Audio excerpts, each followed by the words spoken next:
Hello everyone, and welcome back to yet another rambling episode of Pepper's Pages. I've really been wanting to talk about The Shining by Stephen King and its subsequent films since reading it back in 2021 for a second time. If you haven't read the book or seen the film by Stanley Kubrick, please know that this video is going to have a lot of spoilers, though I don't think that knowing what happens really ruins the experience for any of the versions the story has to offer. The same goes for the opera, which premiered in the Minnesota Opera that was released in May of 2016. If you've never heard of this or seen the trailer, please do so. It is nothing short of incredible. Now let's crack into the story that has not only caused a lot of controversy in its time, but terrified and inspired the masses.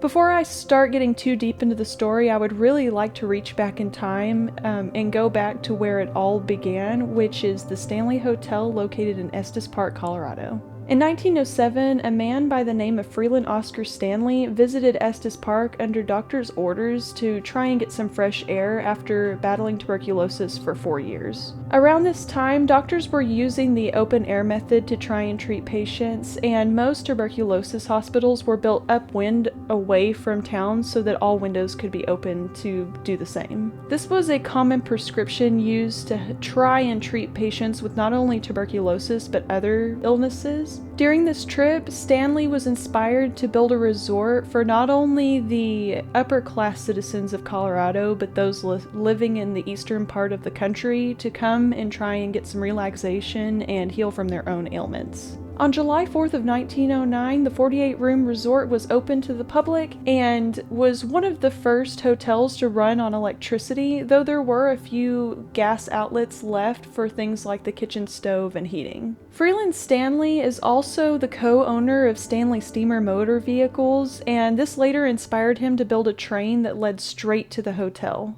And no, he is not associated with the famous Stanley Steamer carpet cleaners.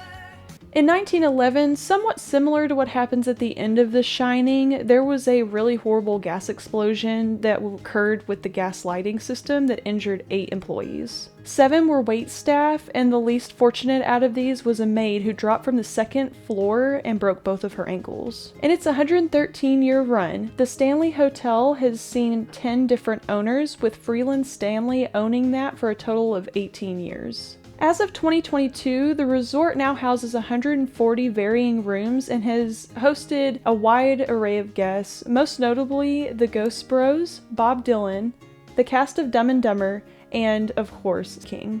On October 30th of 1974, under the suggestion of a friend, King and his wife Tabitha visited the Stanley Hotel, hoping that it might help clear up some writer's block that he had been dealing with while writing another book. At this time, the story that he was working on was titled Dark Shine, and it also involved a psychic child, and he must have scrapped it after coming up with the idea for The Shining because I was not able to find any information on that book. The two showed up on the last day of the season and were amongst the only people in the hotel as waitstaff rushed to get things closed up for the winter. During this stay, King had a lot of experiences that pushed him to write the harrowing tale of the Torrances, and these are just a few references. The room that they stayed in was number 217, or later changed to 237 in the Stanley Kubrick film. The reason that it was changed in the film was because the owners of the hotel were afraid that once it was released, people would be too scared to stay in that room, but they had no idea just how popular it would become. The bartender that served King during their stay was also named Grady, and the biggest spark of them all came from a wild dream that he had, which involved his son, Joe Hill, being chased through the hallways by a fire hose. In January of 1977, King released his book titled The Shining, and the rest is history. The Shining follows the Torrance family during their stay at the infamous Overlook Hotel after Jack accepts the winter's caretaker's position.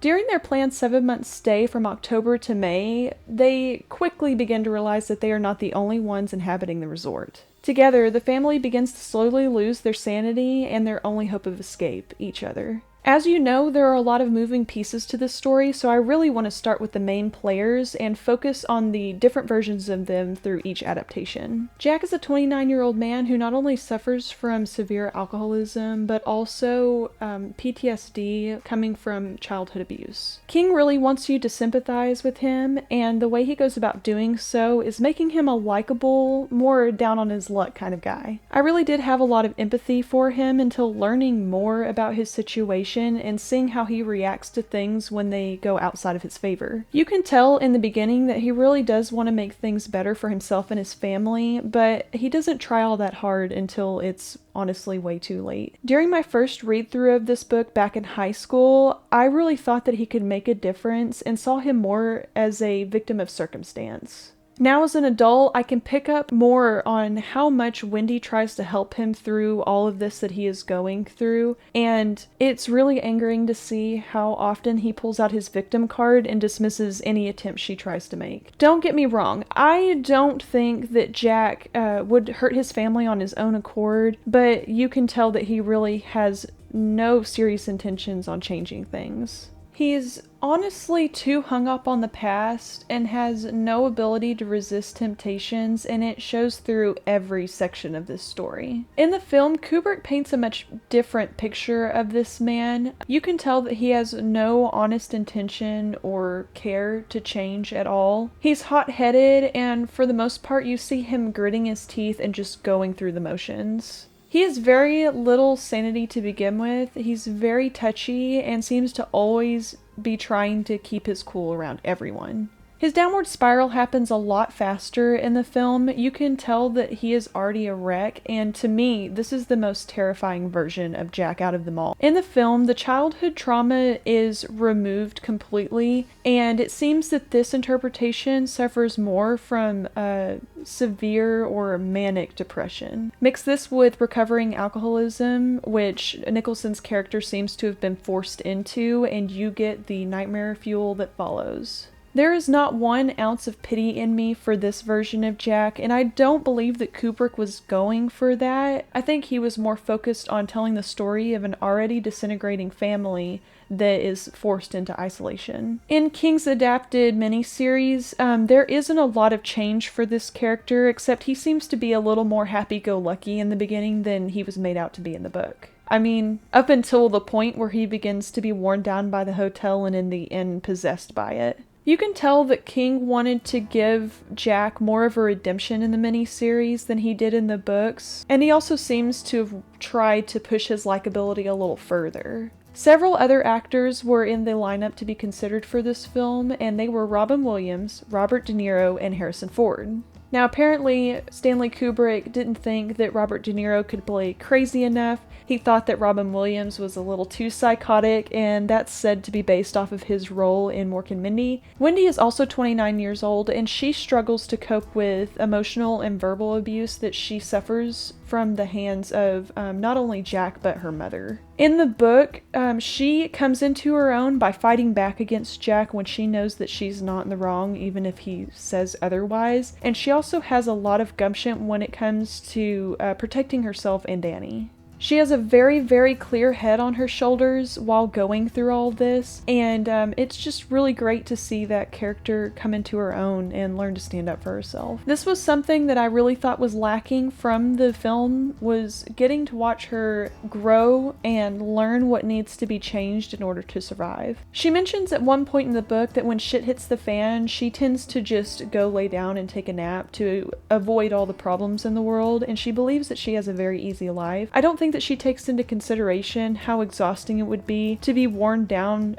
so horribly by people who should be loving and protecting you, like her mother and Jack failed to do consistently. She takes an honest beating in the end just to give Danny time to get away, and for that alone she gets extra brownie points. The poor woman lives with these wounds the rest of her life, and I honestly feel devastated for her. She does everything that she can to live an honest life, unlike Jack, and she still gets stuck with the short end of the stick. fantastic. In the film, Duvall's portrayal of the character is made out to be more of a wilted flower than anything. She spends a lot of time shying away from any sort of confrontation and is a much more meek representation than her book counterpart. Now, I'm not saying that this is a bad thing in any way, shape, or form. Having to live with Nicholson's character would take its toll on anybody. I missed getting to see the growth that she had throughout the story and watching her gain her own strength as an individual. I personally loved Duvall's performance in the film and really don't think that anyone else could have made it work the way that she did. As for the miniseries' version of Wendy, she's portrayed more of a headstrong character. She stands up more to Jack, especially when he starts pushing her around, and that's not much different than the book, but she's portrayed more of a headstrong character. In Kubrick's adaptation, Wendy is played by Shelley Duvall, who is also known for her roles in films like Annie Hall or Popeye, which she co-starred in with Robin Williams the same year that this film was released. Apparently, Jack Nicholson really pushed for Jessica Lange to play this role, and I mostly know her for her part in the American Horror Story series. Kubrick thought that she didn't really represent the wilted, battered housewife that he was looking for, and he found that in Duvall. Danny is a 5-year-old boy who knows way more than any child his age probably should, and there's a very good reason for this. He is psychic to an extreme level. In the book, he can find things that are lost by calling out Tony. Tony gives him signs in this, and I mean literal street signs, as well as visions in an attempt to keep him from going to the Overlook. Being as young as he is and having a very, very low reading level, Danny can't understand half of this. The book also goes deeper into Danny's understanding of his parents' thoughts and explains that he sees the word divorce in their minds very often, and he understands that this means they're considering breaking up. I really liked that Jack and Wendy are more open to the likelihood of Danny's abilities, even though they don't outright talk about it like they do in the miniseries. They mostly just have unspoken suspicions about it. The book also goes more into depth about the situation where Jack breaks Danny's arm in a drunken stupor, and Danny seems to be wise enough to understand that it's the bad stuff or alcohol that causes Jack to act the way that he does. He still loves his dad, even though he's still really fearful of him. He's also more open to discussing the things that he sees and experiences with Jack and Wendy, but he understands that it scares them, so he holds back on quite a bit of information. In the film, Danny is very closed off about his abilities. He doesn't talk with Jack and Wendy about it, and to them, Tony is more of an imaginative creation, and they usually push his outlandish knowings on childhood-like intuitions. He also doesn't have the same type of relationship with Tony that he does in the book and the miniseries. He only gets eerily terrifying visions of the future. Tony is also not an older version of himself and doesn't give him those street sign type visions. He is just a boy who lives at the back of his throat, and the only visual representation that we get of Tony is Danny talking to himself by using his finger. I personally like both the film and the book's representations of this character. He's honestly just this traumatized child who's trying to cope with things that even adults can't wrap their minds around, and he's doing the best that he can. Like most of the miniseries, there is not much different about this character. I will say that I was a little disappointed with how they handled the visual aspects of Tony, but I understand that you can't make everything like the book. So Danny Lloyd played Danny in the Kubrick adaptation of this, and he only appeared in this and an autobiography that came out 2 years after this film was released. Since then, he has only had a small role in the 2019 film Dr. Sleep, and from what I understand, he is a high school teacher now. You might also recognize Courtland Mead as from the Little Rascals remake. In 1980, 3 years after the book's release, Stanley Kubrick unleashed his version of this story upon the world. Surprisingly enough, this film received a lot of backlash when it premiered, and that was mostly due to the constant readers being angry at how much he changed the plot of the book. It wasn't until almost 10 years later that people started to openly talk about this in a positive sort of way, and it even got a small cameo in the 1996 film Twister. Kubrick states that he was finally inspired to create a horror film after reading the novel, but eventually scrapped the screenplay that was written by King, and this started the long-enduring feud between the two. In retaliation, King went on to write the screenplay for the 1997 miniseries that aired on television. The basic storyline remains the same all the way across the board, whether you're reading the book, watching the film, or suffering through all 4.5 hours of the miniseries. I do give the miniseries a hard time for its writing, but I honestly think that the actors did a really decent job with what they were given, and appreciate that it moves closer to the book's version of the story. We begin with Jack's interview with Stuart Ullman, who is the manager of the Overlook Hotel. In the book, Ullman spends this time subtly shaming Jack for his drinking, altercations that he's been involved with, and overall just questioning Jack's ability to do the job that he is being asked to do. There is a lot of angry inner dialogue that comes from Jack, but for the most part he keeps it to himself and seems more agitated at the fact that his friend Al Shockley passed on all of his life's secrets to this man. He gets through it without argument and goes along with what's happening because this is the last chance he has at keeping his family above water. Kubrick's Jack has very little patience for this and seems to be grimacing the entire time. You can tell he's one breath away from snapping, but manages to hold it together long enough to get through the interview. It's incredibly apparent that this Jack is teetering on the edge of a breakdown, and his demeanor is incredibly unsettling. King has a really bad tendency to core dump in all of his stories, whether it's mundane storylines or characters, and I am happy to say that this is one of the books that he refrains from doing so. 3 books off the top of my head that are my favorite that he manages to do the same in are Firestarter, Carrie, and Misery. The man gets to the point, he stays on track, and writes an incredible story when he does that. By the end of part 1, we have a clear idea of who we're dealing with and how this is most likely going to end up. Each decision made by the characters is mostly made based on some sort of traumatic memory, and in some cases it helps them out of situations, and in others it makes them far worse for themselves. The arrival pretty much plays out the same, but there are a few details that I really wish Kubrick kept in his film, and that revolves mostly around Dick Halloran. In the book, we get a pretty good sense of what his life is like outside of working as the Overlook's lead chef. He lives in Florida, he drives a very nice convertible, and he works as a chef in a restaurant there, and he also gets to go more into depth about his ability to shine. This missing from the film isn't really anything to cry about, but they were details that made me really love this character more than I did before, and it gives you more of the hero sense for this man that I really think King was trying to go for. Now, in the book, during the scene where he pulls Danny aside to discuss their ability to shine, Danny opens up about his experiences, and they are able to talk more about it, and Dick even gives him a few more pointers than he does in the film. Danny seems to be a little happier having walked away from being able to talk about all of this with someone for the first time in depth.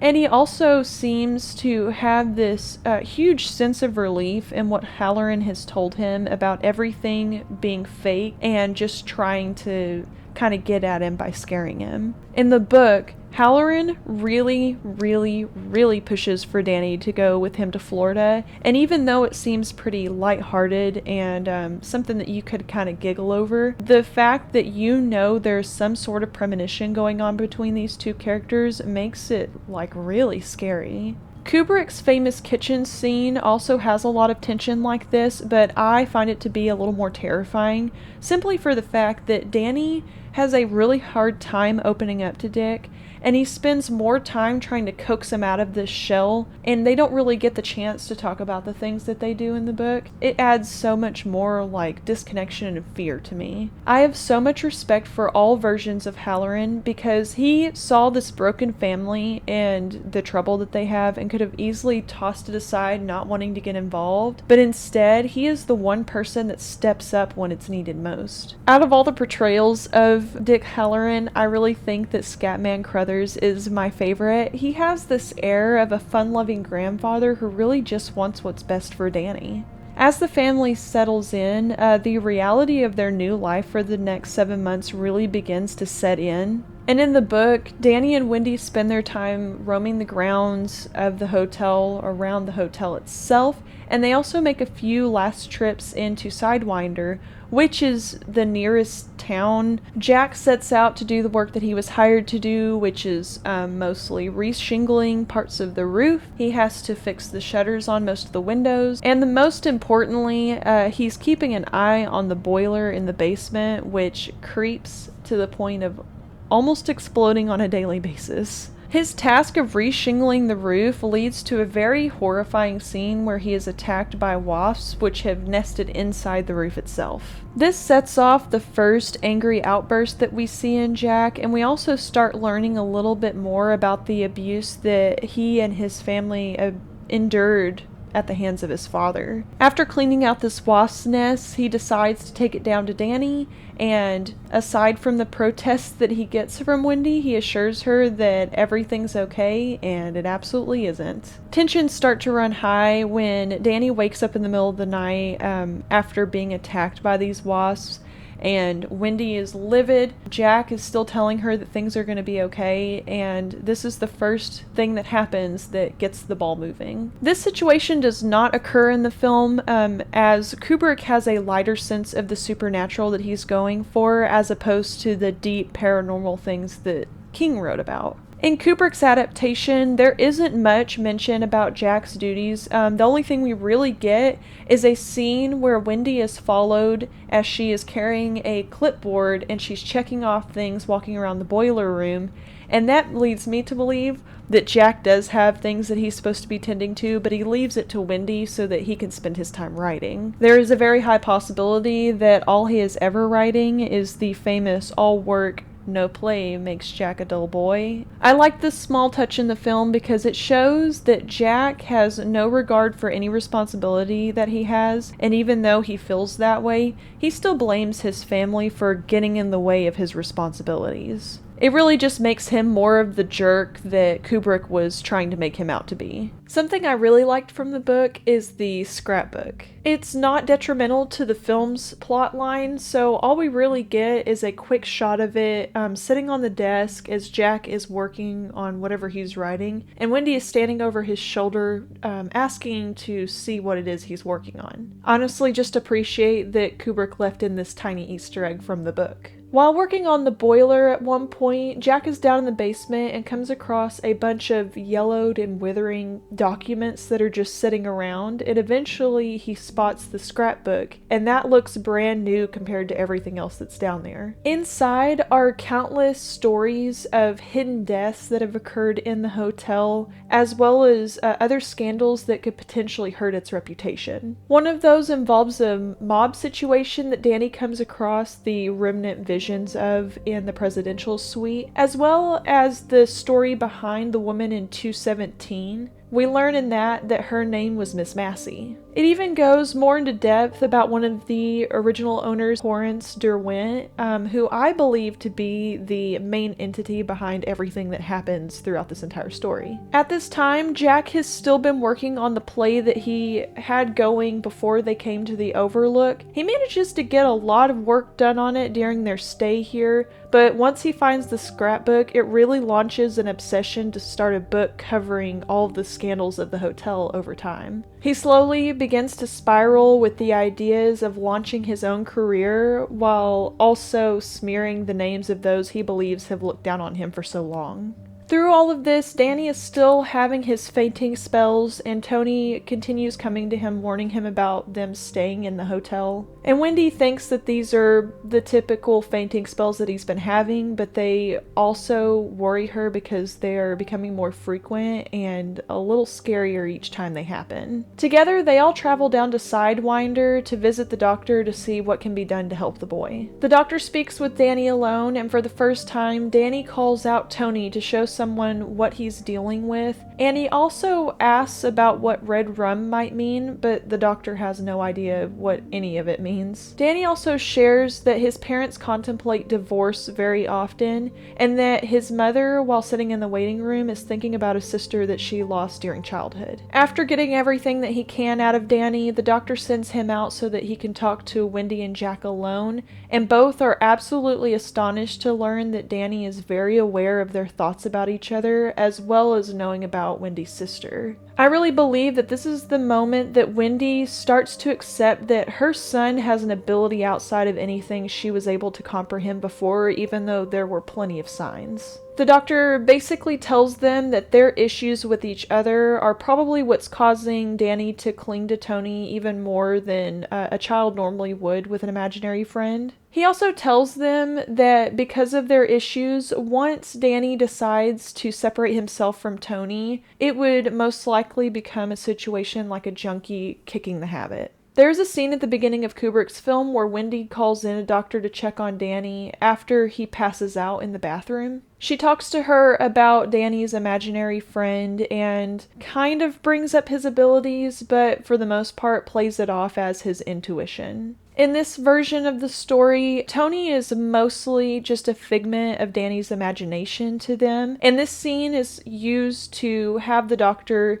reassure Wendy that Danny's going to be okay, even though we know he's far from being alright. I thought that this scene was really important in the book because it's the moment where Wendy and Jack's traumas click together and they really have to stop and think about what it's doing to their son long term. It really could have been the defining moment where they decided to change and heal their wounds and potentially leave the hotel, but as we know, that does not happen. There was quite a bit about the miniseries that I did not enjoy, and I will have to say that the one thing that bothered me the most was how blunt Wendy and Jack are about Danny's abilities. It really felt like it took away from that mystery that we got in the book, and it's honestly kind of surprising considering how big of a hand King had in writing the script. In this, they don't really have that disconnection with their son that they do that makes the story so intense, because they're already aware of everything that he knows about them. After the doctor's visit, things at the hotel begin to really heat up and tensions start to rise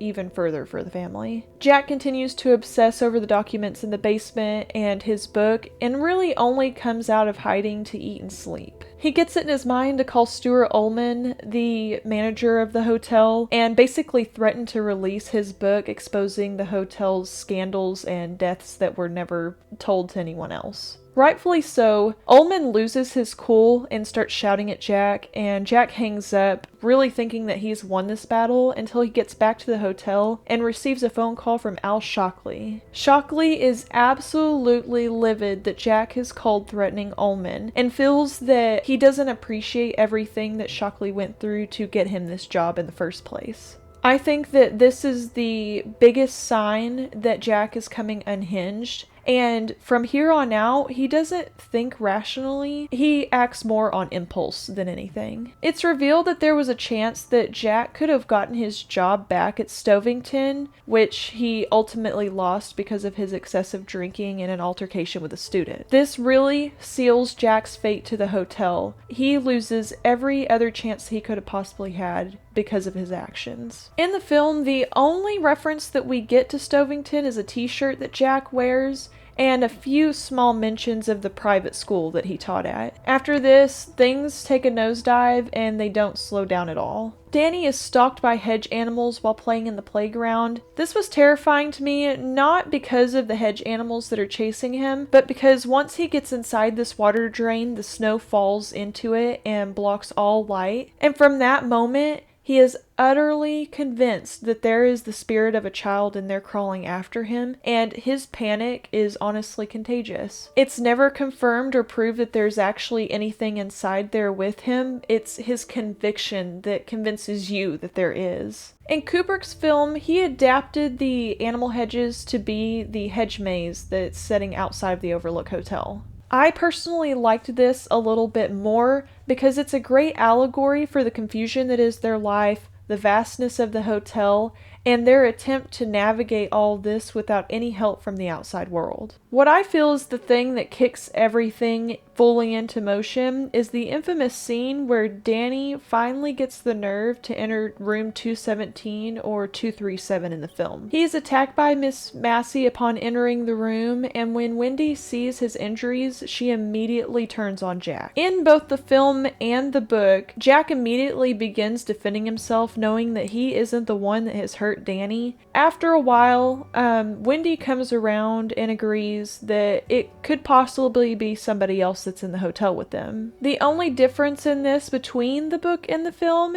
is that at one point, after calming down, Wendy goes to Jack and apologizes to him for what's happening, and they make amends for the time being, and I kind of like that this humanized Jack just a little bit before we lose him completely. I'm getting a little off topic here for a second, but I truly believe that Danny's abilities stem from Jack's DNA in some way. I say this because from all different adaptations of this story, not only do Jack and Danny have the strongest tie, but they are also the ones who have the most experiences with the supernatural or the paranormal. Of course, Wendy sees things too, but it doesn't seem to be as frequent or as intense as it is for them. In the book, there are many occasions where Wendy talks about her jealousy and feelings towards being left out between the two of them, but she does her best to kind of fight this. You learn throughout the story that Wendy's mother was very, very jealous of the relationship that Wendy had with her father and ultimately blames her for his death. There are many other occasions that cause things to escalate farther than they have been already, but I want to name a few specific ones.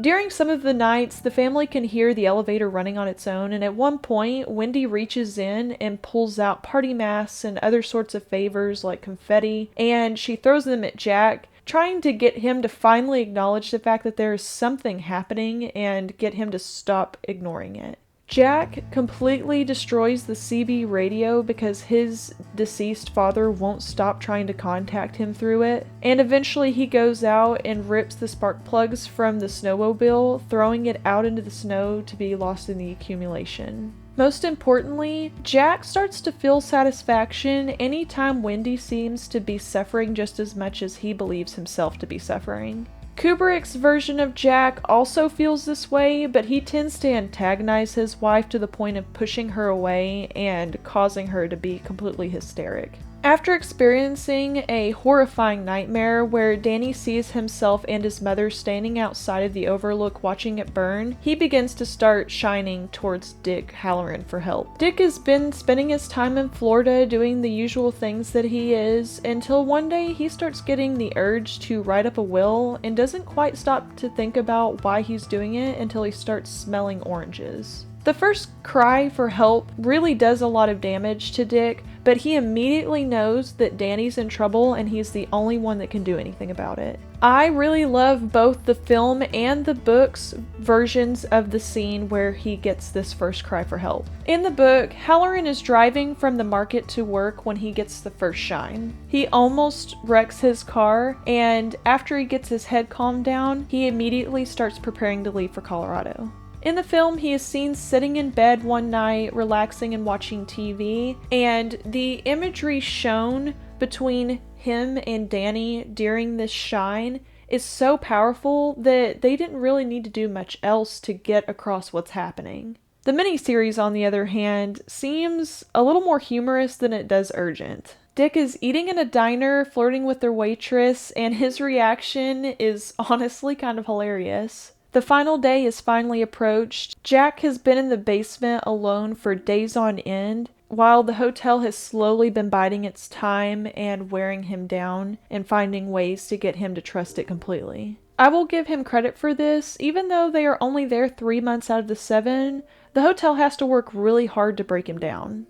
Eventually, it gives up on trying to do it the hard way and cheats by leading him to the hotel's barroom, where the bartender Lloyd plows him with martinis until he is completely wasted. Jack spends the afternoon drinking and dancing with those long dead, and eventually is approached by Grady, who tells him that he is being considered for a managerial position.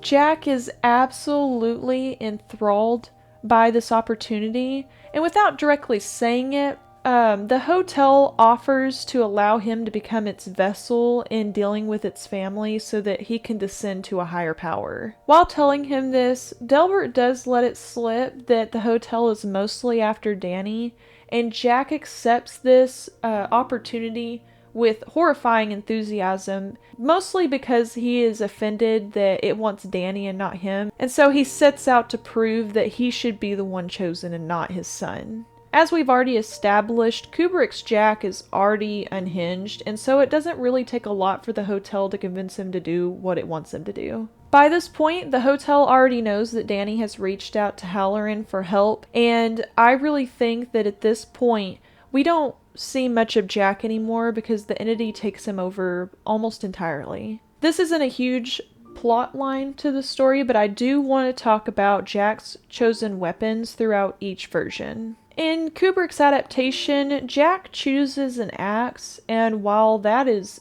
absolutely the most horrific thing that you could possibly imagine standing off against, I also think that going up against somebody holding a roquet mallet and coming after you is equally as petrifying. I say this because hopefully an axe would lead to a faster demise, while a roquet mallet would not unless you're lucky enough to be knocked unconscious. The way that Jack comes about finding this roquet mallet is he's out working and looking in the snowmobile shed, and he just so happens to see them lined up against a wall, and he gets the idea in his head to take one, ultimately using it against everyone he can, including himself. Here we come to the most stressful section of this book.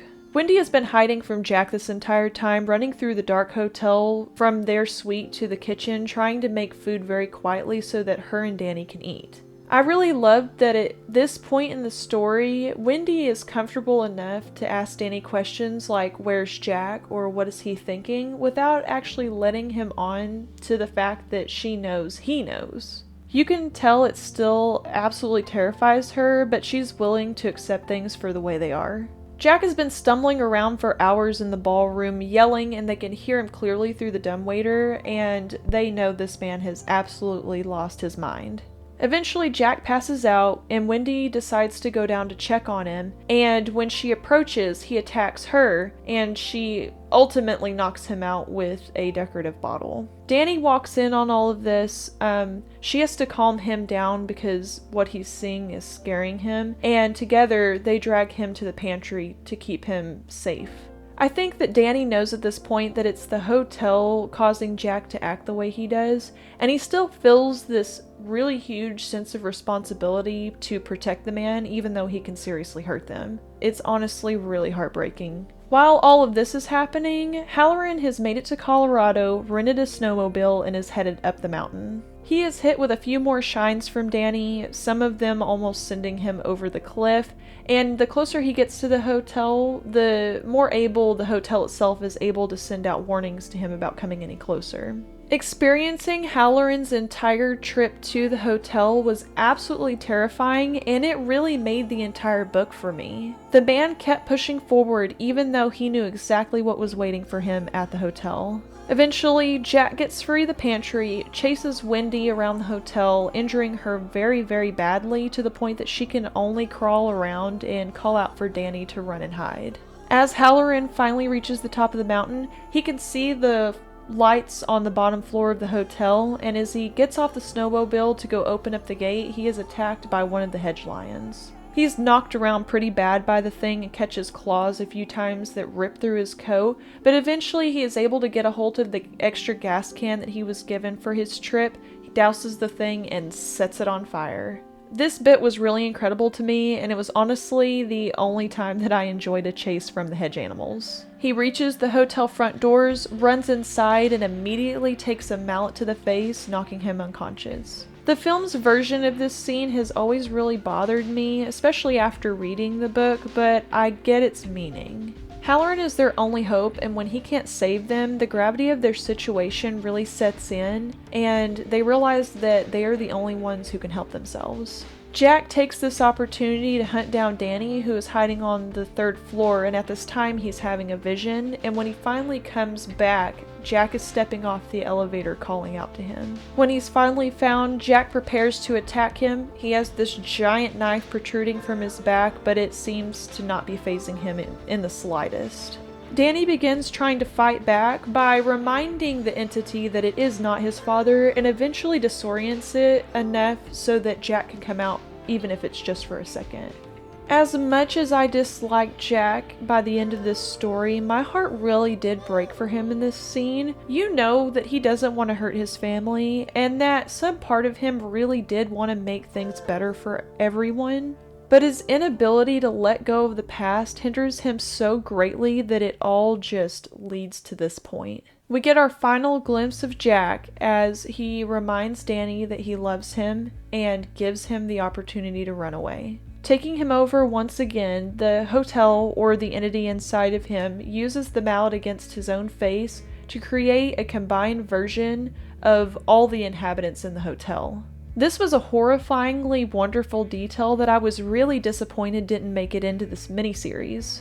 This was the point that the entity wins, even if it is just for a moment. Before it can attack again, Danny reminds it that Jack never dumped the boiler for the day, and in a hysteric panic, it takes off running to reach it before the whole place blows up. Danny takes this opportunity to find Wendy and Halloran, who is now conscious again, and they all escape together just as the hotel catches fire with Jack inside. The three run and jump onto the snowmobile that Dick has brought up the mountain with him. Wendy is half lucid, and neither she or Danny are dressed appropriately to be out in the snow as long as they will be to get back down the mountain. And so Dick runs to the snowmobile shed to grab a few blankets, and while in there, the hotel, or what's left of the entity, tries to sway him to take another mallet and finish the job that Jack couldn't do. He has a terrible moment where he is almost swayed to do so, but he fights back, and as he comes out of the shed again, the look on Danny's face tells you that he knew exactly what was going on inside of there and is petrified. But thank goodness, Halloran has won, and they all drive away into the night down the hill, back down to safety. As you know, the film differs greatly from this. Jack chases Wendy into the bathroom where the famously known "Here's Johnny" line occurs. When he hears the snowcat coming up to the hotel, he immediately dashes downstairs and kills Halloran. Eventually, this chase leads himself and Danny out to the hedge maze, where Danny outsmarts Jack in the end, leaving him to freeze to death as he and Wendy escape. I was honestly kind of frustrated with the way that the miniseries went about ending this. They tried to give Danny and Jack this heartwarming moment, and it just felt like it took away from the urgency of the scene. They stop and talk for way too long, and by that point, Jack doesn't seem so scary anymore. They also try to give Jack a redemption in this, in which he runs down to the basement and dumps the boiler, saving the hotel. But after enough thought, he ends up closing it off again, leaving it to explode with him inside. I'm glad that they tried to make him less of a monster, but it seems the whole point is that Jack allowed himself to be overtaken because he was selfish from the very beginning. To me, both the book and the Kubrick film are classic in their own way.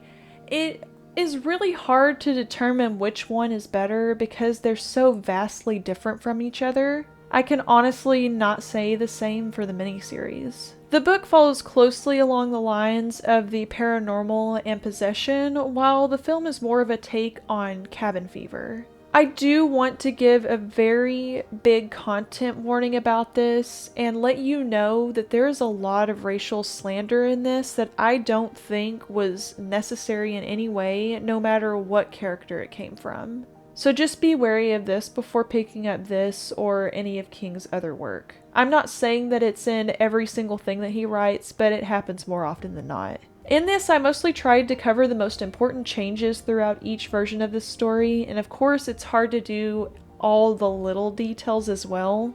I mostly just appreciate this story for the way that it has influenced horror throughout the generations and scared countless people throughout its time. This wraps up my painfully long-winded video on this. I really appreciate you sticking around as long as you have, and I really hope that you all are enjoying what's left of this winter.